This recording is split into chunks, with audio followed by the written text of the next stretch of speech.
Batter My Heart, three-person God. Well, in this case, I think it's four-person God because Pink Floyd has four members. It's This album was released in 1975. Pink Floyd's Wish You Were Here. They're classic. They're a masterpiece. I don't think their masterpiece is Dark Side of the Moon. Dark Side of the Moon is a masterpiece, but this is far beyond. This is so far ahead of that. It's a journey into the one's inner self and outer cosmos. Even though Pink Floyd fans, we don't like calling Pink Floyd space rock because it's just a generic term that was used for such a long time. Their most known album is like The Dark Side of the Moon and The Wall, right? And the name is Dark Side of the Moon, so people thought it was like some kind of connected about space, which Roger Waters actually said it's just nonsense, which it is. But today I wanted to talk about Wish You Were Here because it's the 50th anniversary, and this album had one of the biggest impacts on my life. This and Lord of the Rings. It's basically an album about absence, personality, missing someone, and trying to fill the gap or trying to get that person back from the grave or from whatever. A bit of a backstory. I'm not gonna get into the whole Pink Floyd story. Like there are a lot of videos that's better than this that actually explain those. But basically, Pink Floyd had like four band members, and one of them was Sid Barrett, the leader, and then he had some like schizophrenic problems and he had mental problems, so he had to drop off from the band. He couldn't play, and when there was like a gig or something, he would actually just stare and or change the song or play out of tune. So they replaced him with David Gilmour, which I think he is the greatest guitarist who ever lived, and still lives, thank God. And with Gilmour's entry, Gilmour's fingers actually they started to control the band's tune. And Roger Waters, who was like the bassist, he became basically the leader of the band, and he wrote one of the best lyrics ever told. The thing you see is actually these two guys actually had always had a beef. They were never really close friends. Yeah, Roger Waters was kicked out far later, but that's another story. So, but when you see the albums and the art actually they come up after Pink Floyd disassembled, let's say. I don't know if that's the right word. Roger Waters' solo albums are decent, but not that good. David's solo albums are not good. I mean, I can actually enjoy Roger's one, but look, David Gilmour, I think like Luck and Strange Tour, his like new album, right?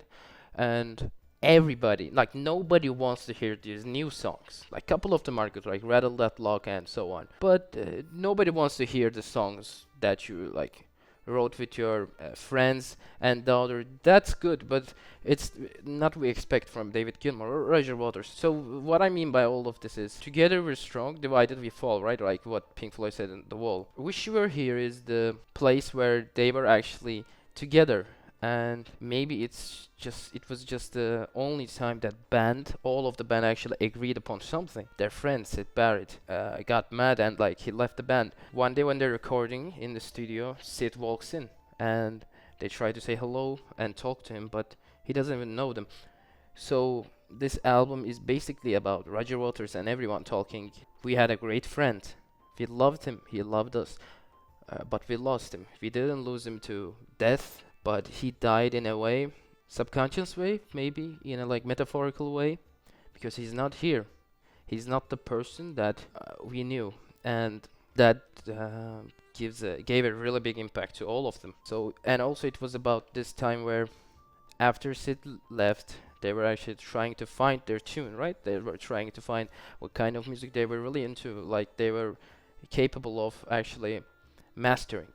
So they come up with Dark Side of the Moon. But I think even after Dark Side of the Moon, which they actually found themselves in Dark Side of the Moon, and before that Echoes, right? They were still having this identity crisis of what are we actually without Sid? A bit of a special, like personal story. My grandfather was born in 1932, and I didn't have a close relationship with him because I was a kid when he passed away.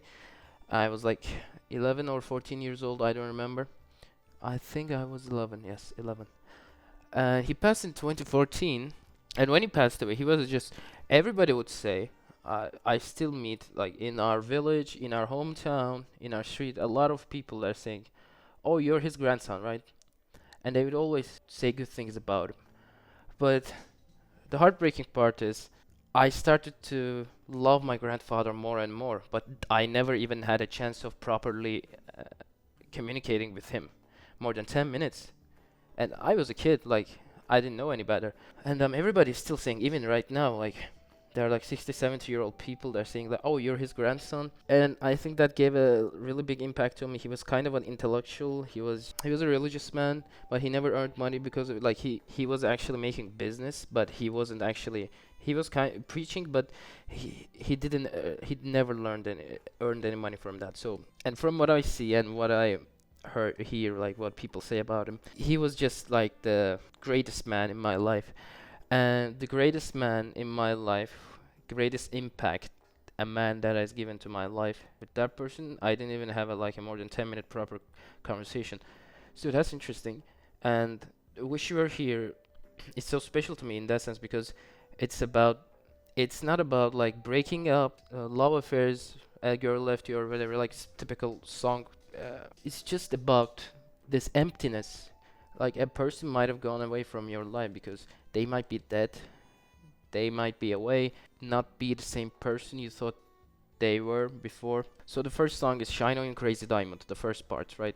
It talks about this person who is Sid Barrett, like the crazy diamond, the wild, the mad one, who was actually deep into this inner dimensions of our subconscious, of his subconscious. Like the crazy diamond actually explores the earth, explores the human psyche in a deeper way than all of us. So he's in a higher dimension, higher layer, like in the song, than us. Then it goes into this Welcome to the Machine part, and Welcome to the Machine is basically about the music industry and daily life and this capitalistic world, like this modern neoliberal world, let's say.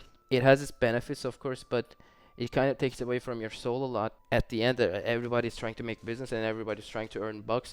Like, even it's so weird actually. You would actually, if you would talk to a person that's like time traveler 500 years before this, and you would actually explain to him that banks can actually uh, imprison you if you don't like a government can imprison you if you don't like pay your debt to a bank, or they can sue you, or actually even the most interesting part is that, in my opinion, even your close relatives are might get mad about you because business problem, because of a monetary problem. In our culture, in Turkish culture, they always say like, don't make business with your family because we're not like Europeans, because we're like more collectivized, I might say, more connected to each other, and in the sense that we don't even. I never asked.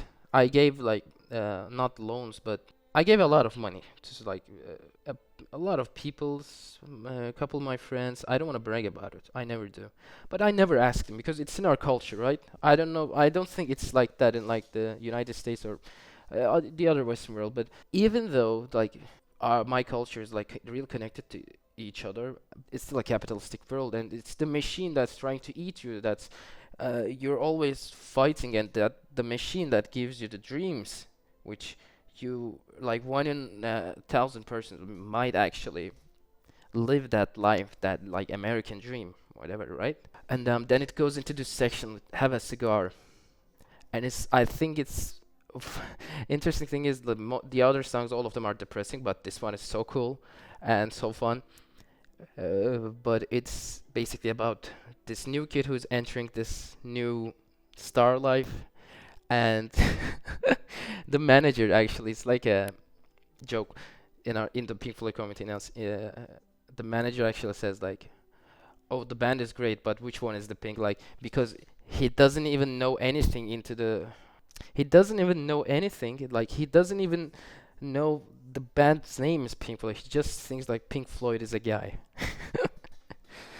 And it's just this drunkenness, and it's like GTA, I think, like GTA 6 trailer. It's this American dream, it's this drunkenness, it's this extreme of everything, Instagram and world and everything. I think they're trying to push this mindset of extravaganza and extreme of everything, extreme of alcohol, women, drugs, sex, everything. Hedonism. It doesn't say much about like the effects of this, but you can see actually like it will destroy you. And then we go into Wish You Were Here, right? The title song. Yeah, the song that shares the album's title. It's such an interesting song in Pink Floyd's career. It's one of the most famous songs, but It's not a rock ballad. It doesn't have like the great one of the greatest guitar solos like Comfortably Numb. It's not like this deep dive like Echoes or anything to that matter. If another band would have wrote a song like Wish You Were Here, it would be popular but not as this much. But this I don't know. Pink Floyd does this think so interestingly. Like every song in every one of their albums, like popular albums, actually connect to each other. So like you have a cigar is finished, and then you enter Wish You Were Here, then Wish You Were Here finishes, and then you enter Shine On You Crazy Diamond, the last part. And so you think you can tell heaven from hell, and what was it? Blue skies from pain. And the lyrics are such interesting, so interesting in a way that, look, some of them are like progressive rock bands, right? Like for example, King Crimson, I like. Their lyrics are sometimes a bit weird, and when you're listening, like, what do you mean by that? Like, that's a different kind of choice of words, right? But Pink Floyd does that, but it just seems so natural. It seems so human, and this is the album where Pink Floyd is in their most human and personal, and you can see it in even in like the sudden drum fills, the beautiful guitar solo, Rogers and David singing, and also Rick's chords, right? And I think Richard Wright is not giving enough credit for his, I think, amazing work in Pink Floyd. Like, without those keyboards, without like all those depressing stuff, even in like the animals, the wall, echoes especially, and here, uh, Pink Floyd wouldn't be Pink Floyd. Yeah, it just kind of affects me so much, and because last year I lost a person that who was like a brother to me, and like I lost a lot of people. These people always go when, for some reason, at the time that you were away from them, at the time like you've gotten so used to them, you actually forgot their importance, and that's a tough one because you can't take them most of the time. You can't get them back, and because they're dead, maybe because they're away, and still, it's so hard for me to cry. But there are a couple things in my life, a couple books, couple movies, couple songs that when I listen, I always cry, and Wish We're Here is mostly like that. And then we go into this one of the greatest songs, or grooves, let's say, the jam with Shine On You Crazy Diamond, part 6 and 9. At the end of Wish You Were Here, this sound of breeze, the steel breeze, as in the song it says, the steel breeze is coming, and you hear the sound of wind. Then we start with like G minor, right? And then one of the I think it's the best slide guitar solo in history of mankind. Like Gilmore is so actually emotional and like so wild, and the sheer constant change of emotion in those songs. It doesn't feel like just these people are musicians. These people are more than musicians. In that song, like it starts with this cool and like this tension, then like it goes into this crazy part, then it goes into this like the chorus, right? The Shine On You Crazy Diamond part. Then it goes into this funky part, then it goes into this very depressing part and bittersweet part, and it ends, right? And the Rick Wright's keyboards are amazing. David's guitar is amazing. Roger's bass is amazing. Nick's Masons are good. We like them. We like him.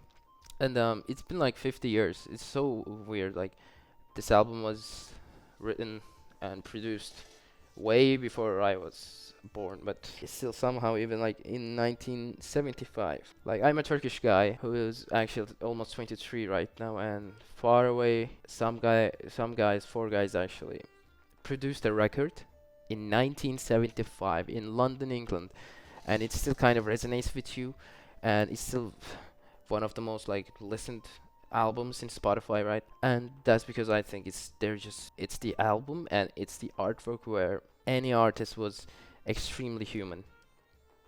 If you find something like this, just embrace it.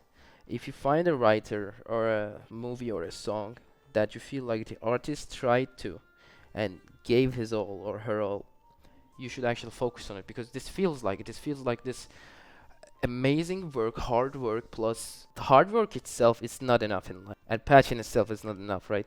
You have to combine those two to make something really good. You can make a good album or a good movie with like a decent scenario and everything, but if you don't have passion in some sense, but only passion is not enough as well. Anyway, yeah, so I wanted to just like talk about Wish You Were Here. I was thinking about actually talking about Victoria 3, but I knew like I think a couple months ago or a couple months later, this is the 50th anniversary exact date, but I was actually looking at Instagram and just saw Pink Floyd's Instagram page posted like a special version coming on like December, which had like different posters, different. It was like a deluxe edition of Wish You Were Here 50th anniversary, right? I will be enjoying that soon enough. I might actually play Shine on Crazy Diamond after this. I don't know. Anyway, so yeah.